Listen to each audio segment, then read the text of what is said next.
దీక్ష కలం గొత్తివాణి శ్రీనివాస్, గళం ఎస్టీకే శిరీష. బ్రహ్మశ్రీ కడయింటి వెంకట సుబ్రహ్మణ్యం గారు, శ్రీమతి చెంచులక్ష్మమ్మ గార్ల స్మారక విశాలాక్షి పత్రిక కథల పోటీలో బహుమతి పొందిన కథ దీక్ష. రచన గొట్టివాణి శ్రీనివాస్. చదువుతున్నది ఎస్టీకే శిరీష. పంట చేలో కంకిల పాటతో పాటే తను అక్కడే పుట్టి పెరిగింది కృష్ణమ్మ. శ్రమలోని రుచిని తెలుసుకున్న దగ్గర నుంచి ఆమెకు పనే అన్నము ఆధారమయ్యాయి.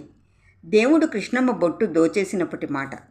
రెక్కలు రాని పిల్లల్ని ఎట్టా సాకాలని ఎక్కి ఎక్కి ఏడాలే గాని అట నవ్వుతావే పిచ్చా వెర్రా అన్నారు పక్కింటి సోమయ్య దంపతులు.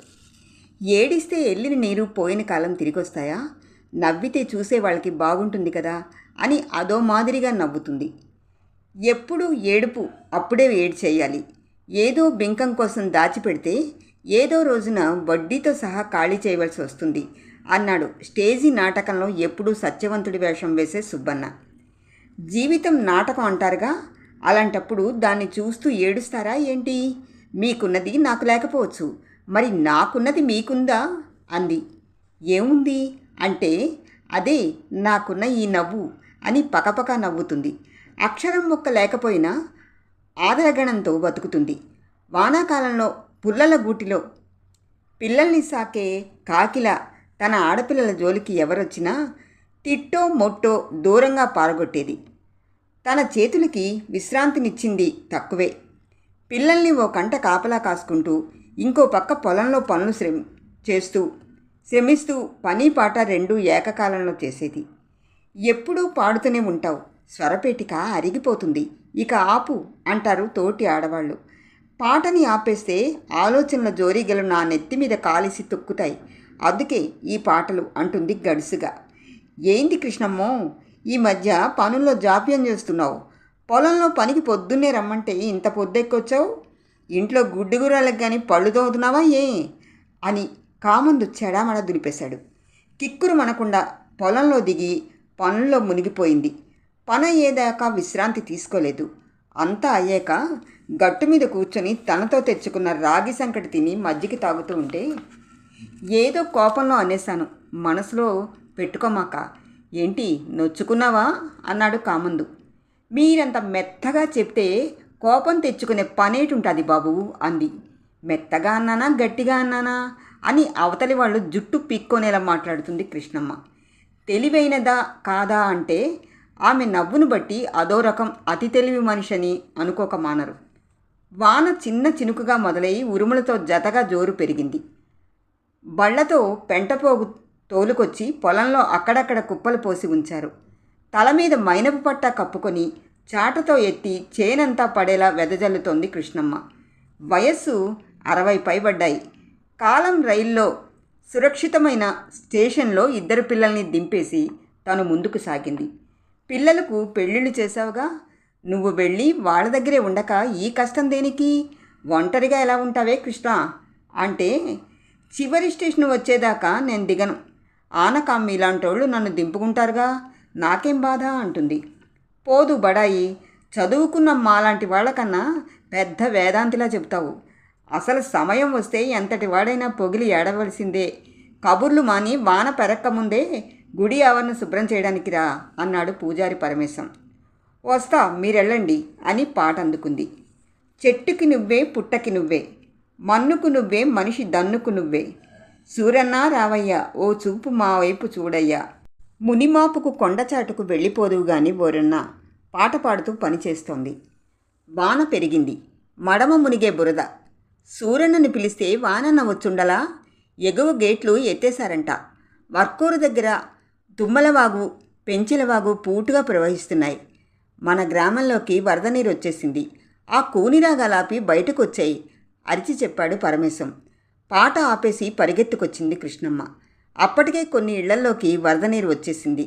ఇంట్లో వస్తువులన్నీ నీళ్లలో తేలుతూ రోడ్ల మీదకి కొట్టుకొస్తున్నాయి. ఓలమ్మో, ఉన్నట్టుండి వరదొస్తే పిల్ల జల్లతో ఎట్టా బతికేది అని ఎస్సీ కాలనీ వాసులంతా లబోదిబోమంటూ కట్టుబట్టలతో ఇళ్ల బయటకు వచ్చారు. వరద గంట గంటకు పెరిగిపోయింది. రోడ్ల అనుసంధానాన్ని తెంచేసింది. భయానక వాతావరణం నెలకొంది. కొద్దిసేపటికి ఎండీఆర్ఎఫ్ దళాలు వచ్చాయి. ఒక ప్రాణం కూడా పోకూడదనే అధికారుల ఆదేశాన్ని అనుసరించి ప్రతి ఒక్కరిని సురక్షిత ప్రాంతాలకు తీసుకెళ్లారు.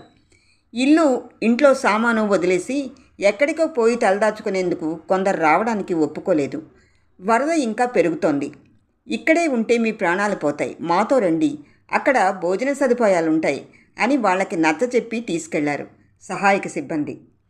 కృష్ణమ్మ సుబ్బన్న కుటుంబంతో కలిసి ఒకరి చేతులు ఒకరు పట్టుకుని నడుం లోతు నీళ్లలో సహాయక సిబ్బంది దగ్గరకు చేరుకున్నారు. అక్కడున్న ఉన్నతాధికారుల్లో, బాబు, తమరు హుటాహుటిన ఈడుకొచ్చి మా అందరికీ సాయం చేస్తూ మాలో ఒకరైనారయ్యా, సంతోషం. కానీ ప్రతి ఏటా వానాకాలం గ్రామంలోకి వరద వస్తుందని తెలుసుగందా. అసలు వరద రాకుండా ఏం చేయాలో ఎందుకు ఆలోచించరు? వరద రాకుండా కట్టడి చేస్తే మీకు ఈడకొచ్చే బాధ ఉండదు.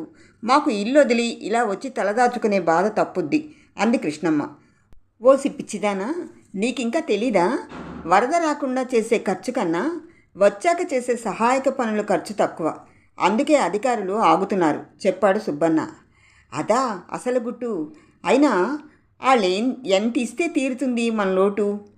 మనం కూడా వరద వస్తుందని తెలిసి కూడా ఏడ్నే ఉంటాం, కానీ జాగ్రత్త అయిన చోటికి పోములే. ఇది తరాల కథ. వీళ్ళ మాటలు వింటున్న అధికారి ఏ సమాధానం చెప్పలేదు. కృష్ణమ్మ ఉన్నట్టుండి, ఓలమ్మో కొంప మునిగింది అని పెద్దగా అరిచింది. అందరూ అదిరిపాటుతో చూశారు ఆమె వైపు. మన కొంపలు ఎప్పుడో మునిగాయిగా, ఇప్పుడెందుకు అరుస్తున్నావు? 2 రోజుల క్రితం ఇంట్లోకి 2 పిల్లి పిల్లలు వచ్చాయి. రాత్రిళ్ళు అరిచి గోల చేస్తున్నాయని వెదురుబుట్టలో పెట్టి మోతేస్తున్నా. అవి ఏమైపోయాయో కాస్త చూడండి అయ్యా బాబు అని ఏడుస్తూ చెప్పింది కృష్ణమ్మ. గ్రామంలో ఉన్న మనుషులందరినీ రక్షించి తెచ్చాము. ఇప్పుడు మళ్ళీ మెడలోతు నీళ్లలో ఇంత వానలో ఈదుకుంటూ వెళ్ళడం మా వల్ల కాదు. సిబ్బంది మాటలకు మరింత బిగ్గరగా ఏడ్చింది కృష్ణమ్మ. పిల్లుల్ని నేనే అన్యాయంగా చంపేశాను. బుట్టలో పెట్టకుండా ఉంటే అవి బతికిపోయేవి అంటూ.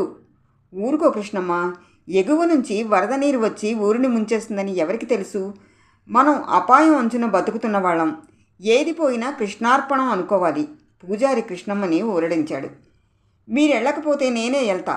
సావు భయం మనకేనేటి, ఆటికుండదా ఏటి అని నీళ్లల్లోకి దూకి వచ్చిరాని ఈత కొట్టి మునిగిపోయి ఉక్కిరిబిక్కిరైపోయింది. అక్కడే ఉన్న సహాయక సిబ్బంది నీళ్లలోంచి ఆమెను కాపాడి తీసుకొచ్చారు.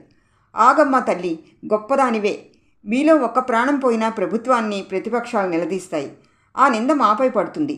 మా ఉద్యోగాలు పోతాయి. పిల్లుల కోసం అల్లరి చేయకుండా కూర్చోలేవా అని గదమాయించాడు అధికారి. అయ్యా, మా ప్రాణాలు కాపాడమని మురిసిపోతున్నారు కానీ మా సంపద నీటిపాలవుతోందని ఎవ్వరూ ఆలోచించట్లేదు. వరద ఊళ్ళోకి రాకుండా ఏదైనా శాశ్వత ఉపాయం చూడండి అంది ఏడుస్తూనే. ఎప్పుడూ నవ్వుతూ ఉండే కృష్ణమ్మ ఏడవడం ఆ ఊరి వాళ్ళకి ఆశ్చర్యం కలిగించింది. నీకేం మహా ఆస్తిపాస్తులున్నాయని లబోదిబోమంటున్నావు? పిల్లులు బుట్టేగా, పోతే పోనీరాదా అన్నాడు పక్కింటి హరిశ్చంద్రుడు. నేను పనులు చేసే ఇళ్ళు పొలాలు నావి కాదేటి? అంతా కొట్టుకుపోతే నాకు బాధ కాదేటి? నా చివరి మాట ఇనుకోండయ్యా. మరో సంవత్సరానికి ఊళ్ళోకి వరద నీళ్ళు రాకుండా చూడండి. ఈ కృష్ణమ్మ చావే మీరు చేయవలసిన పనిని గుర్తు చేస్తుంది అంటూ మళ్ళీ నీళ్లలోకి దూకబోయింది. అంత పని చెయ్యకు, ఆగు అంటూ ఆమెను నీళ్లలో పడకుండా పట్టుకున్నారు సిబ్బంది. అంతలో ఓ కుక్క నీళ్లలో ఈదుకుంటూ అక్కడికి వచ్చింది. దాని నోట్లో పిల్లుల బుట్ట ఉంది. అదిగో ఆ బుట్టేనా నీది అంటూ దాన్ని అందుకుని తెరిచి చూశాడు ఆచారి. పిల్లులు 2 బతికే ఉన్నాయి. నది ఎవరి చావును కోరుకోదు. ఇకనైనా నవ్వమ్మ కృష్ణమ్మ అన్నాడు ఆచారి. ఇక్కడున్న అధికారులు మా బాధలు చూశారు కదా, మీ పై అధికారులతో చెప్పండి. చెరువులకు కాలువలకు పూడికలు తీస్తే వరద నీళ్లు గ్రామాల్లోకి రావని మా విజ్ఞాపన వాళ్ళ చెవికి చేరేలా చెయ్యండయ్యా అంది కృష్ణమ్మ. పులిహార పొట్లాలు, మంచినీళ్లు హెలికాప్టర్లో వచ్చాయి. అందరూ వాటి కోసం ఎగబడ్డారు.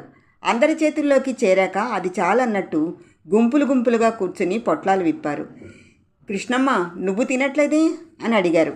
నాకొద్దు బాబు, ప్రతి సంవత్సరం వానాకాలంలో మీరిచ్చే పులిహార పొట్లాలు తినేస్తే మా సమస్య మరుగున పడిపోతోంది. ఈ కృష్ణమ్మ తిండి తినకుండా చచ్చిపోతే ప్రతి ఏటా దాపురించే మా గ్రామాల ముంపుకి పరిష్కారం దొరుకుతుంది అంది. గ్రామస్తుల్లో కొందరు ఆమెకు సంఘీభావం తెలియజేస్తూ నిరాహార దీక్షకు కూర్చున్నారు. వానాకాలం వరద ముంపు గ్రామాల కష్టాలని, వాళ్ల నిరాహార దీక్షను మంత్రి మండలి దృష్టికి తీసుకెళ్లాడు కలెక్టర్. అతి ప్రధానమైన ఆ సమస్యలను మంత్రులంతా కలిసి చర్చించారు. మరు సంవత్సరం ఎండాకాలంలో అన్ని చోట్ల పెద్ద ఎత్తున కాలువలకు పూడికలు తీసే పనులు మొదలు పెడదామని చెప్పి వాళ్లతో నిరాహార దీక్ష విరమింపచేశారు. గ్రామాల్లోకి నీరు వచ్చినా నిల్వ ఉండకుండా సరాసరి వెళ్ళిపోయే విధంగా దారులు మళ్లించి నదిలోకి కలిసిపోయే ఏర్పాట్లు చేశారు. ఆ మరుసటి ఏడు వర్షాలు ముమ్మరంగా పడ్డాయి. కానీ గ్రామాల్లోకి వరద నీరు రాలేదు. ఎన్నో ఏళ్లుగా ఇళ్లల్లోకి నీళ్లు ప్రవేశించి చేలల్లో పంటను ముంపుకు గురి చేస్తున్న కృష్ణమ్మని త్రోవ మళ్లించారు. గ్రామస్తుల కళ్ళల్లో సంతోషం వెల్లివిరిసింది. తమ గ్రామాల సమస్యను గురించి అవగాహనతో ధైర్యంగా అధికారులతో చెప్పగలిగే కృష్ణమ్మని గ్రామ సర్పంచ్గా ఎన్నుకున్నారు ఆ ఊరి వాళ్ళంతా. సమాప్తం.